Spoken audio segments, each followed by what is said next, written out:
Իմ կառավարման տարիների ժամանակ որևէ խտրականություն բյուջետային միջոցների սուբսիդավորման, սուբվենցիաների բաշխման գործում։ Միշտ նայել եմ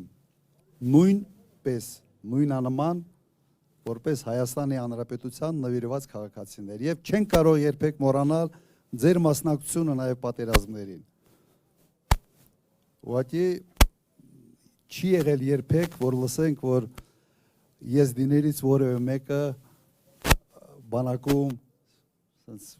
ուրիշ ձև իրեն պահեց կամ պատերազմի ժամանակ։ Իսկապես խիզախություն ունեք, խիզախ եք, համարձակ եք եւ ինքը այն ժամանակ ասին 12,000 բան կար,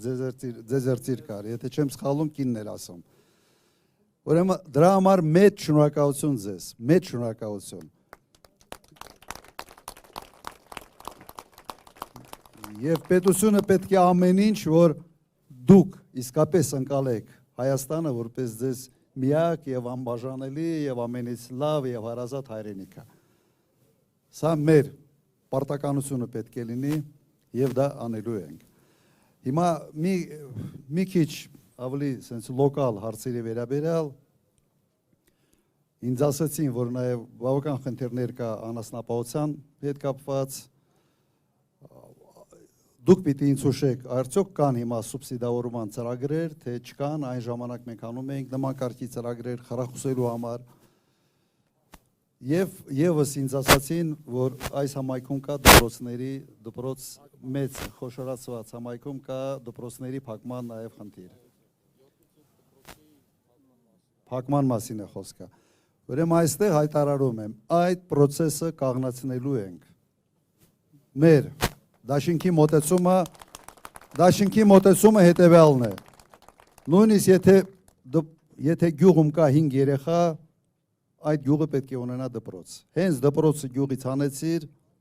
ուրեմն դու ասում ես, որ այս գյուղը մեզ համար կարևոր չի, այս գյուղը ժամանակի մեջ, ասենց մենք դատապարտում ենք այս գյուղը վերանալուն։ Ուրիշ ուղղակի բառ այստեղ դժվար է օգտագործել։ Ուրեմն մոտեցումը սա է լինելու եւ իհարկե հույս ունենք եւ փորձում ենք համոզել եւ դիմում ենք ձեզ եւ խնդրում ենք ձեզ, որ ձեր ձայները տակ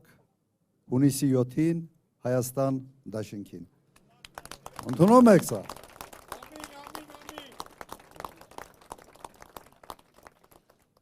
Ուրեմն մենք ես չգիտեմ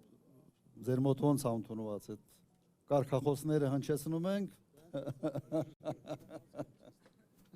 Լավ, ուրեմն ժողովուրդ ջան, միասին